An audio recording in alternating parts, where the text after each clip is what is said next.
This video is about graphing lines in slope-intercept form and writing the equation of a line in slope-intercept form from a table and graph. So in number one, we have y equals negative 1/3 x minus 9. So in this case, our slope, which is in front of the x, is going to be negative 1/3. Our y-intercept, the number by itself, is going to be 0, negative 9. So the slope of negative 1/3 means after we plot our y-intercept, we would go down 1 and right 3. Remember that we always start on the y-axis, so we're going to go to negative 9 on the y-axis. Then I'm going to count down one grid line and write 3. We can only get one point on the graph, which is okay, and then we are going to connect those 2 points.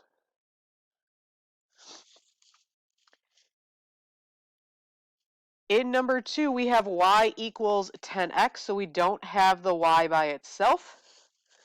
We are going to divide by 2, y equals 5x.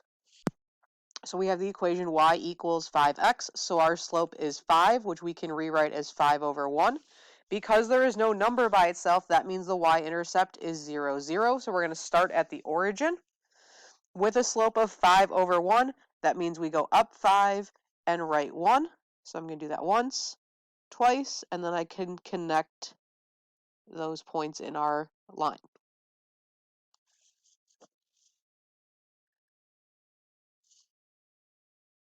In number 3, we have 7x plus 2y equals 12. So we need to solve for y. First, we are going to add 7x to both sides. 2y equals 7x plus 12. Then we can divide everything by 2.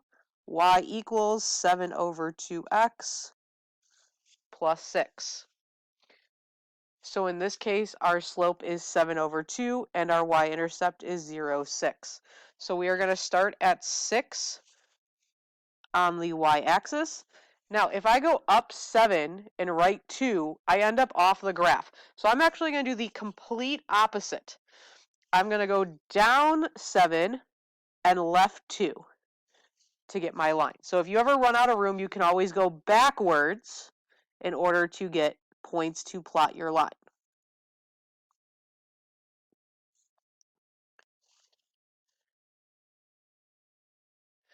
In number 4, we have negative 3x minus 6y equals 24. So we're going to add 3x. Negative 6y equals 3x plus 24. We can divide by negative 6. Y equals negative 1/2 when we reduce. X minus 4. So our slope is negative 1/2. Our y-intercept is 0, negative 4.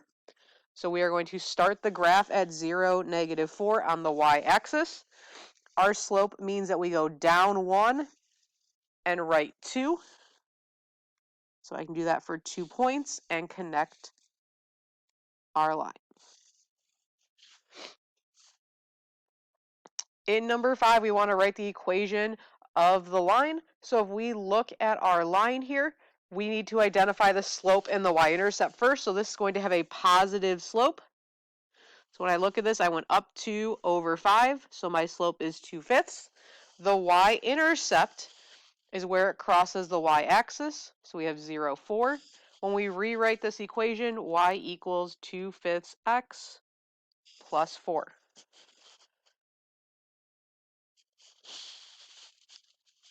In B, the line is going down, so we are going to have negative slope.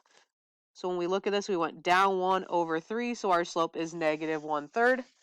Our y-intercept is 0, negative 4. So y equals negative 1/3 x minus 4.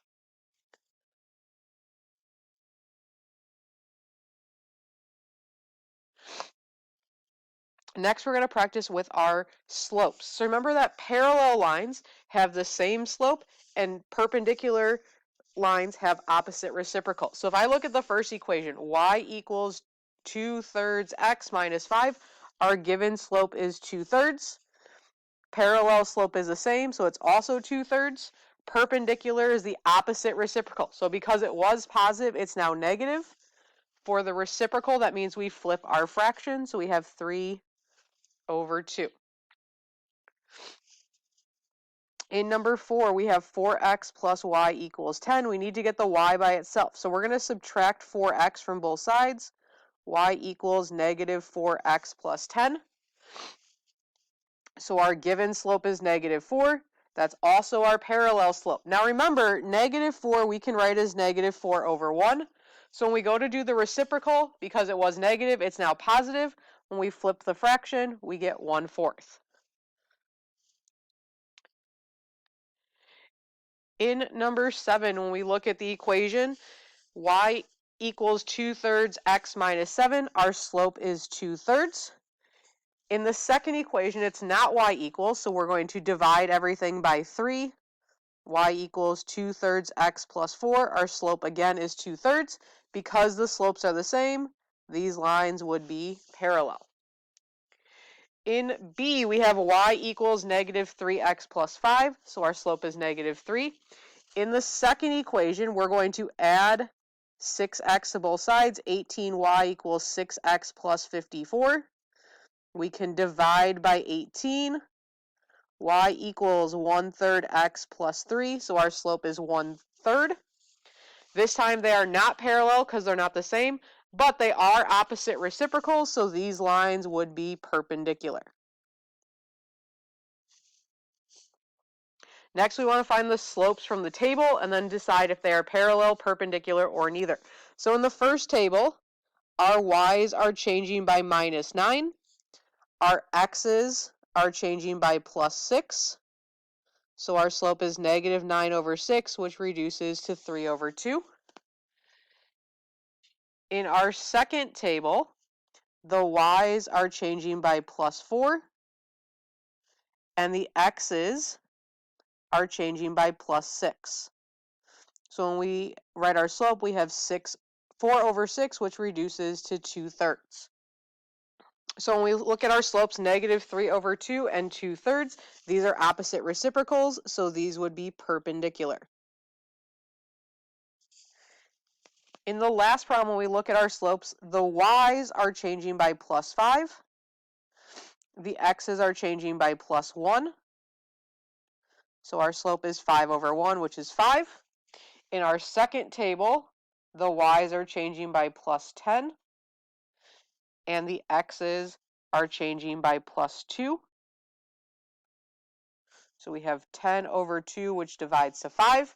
These are the same slope, so these lines are parallel.